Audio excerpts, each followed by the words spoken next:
Corner digging deeper tonight into a scandal, really, that's plagued our state. Rape kits going untested. 4 in your corners, Michael Paluska, showing you how one guy got away with dozens of these horrible crimes, all because of the backlog, and how one of his victims finally got justice more than a year after she was attacked. The beauty of the Lake Howard boat ramp hasn't changed. But one victim says what happened there on June 12, 2003 is seared into her memory forever. 14 years later, the trauma she endured hasn't gone away.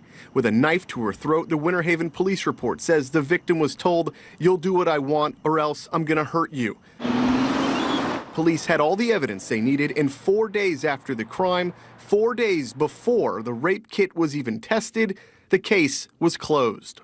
There's really no excuse for it. It just didn't get turned in.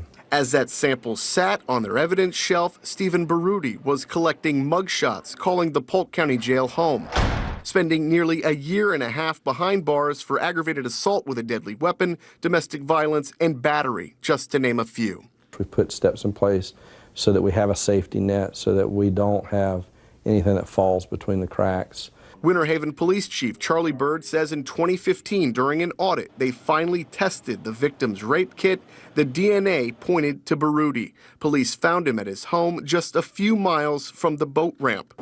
Bird says even if the kit was tested during their initial investigation, Baruti's DNA wasn't in a national database until 2011. And there's a lot of shame. I have yet to have a single victim not feel embarrassed.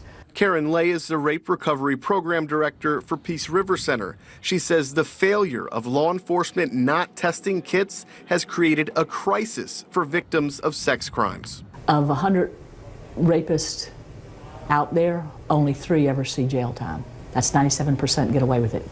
Underreporting of victims being embarrassed and rape kits not being sent in. According to a recent FDLE report, there are more than 13,000 untested kits.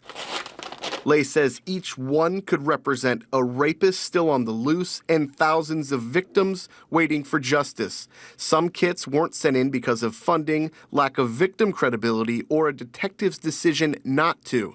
In the 2003 case, the victim told investigators she picked Baruti up in her car, a stranger, got some fast food, and then drove to the boat ramp where they kissed. When he wanted more and she said no, the report says he pulled a knife and pressed it into her throat.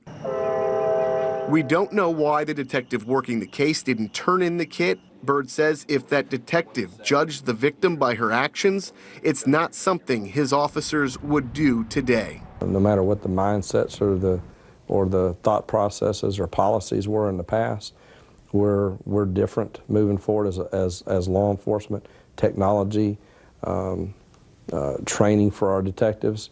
14 years is a long time to wait. Lay says better late than never. The opportunity for that person to, like I said, see justice done, to feel vindicated that yes, this really did happen, I think that's important for victims.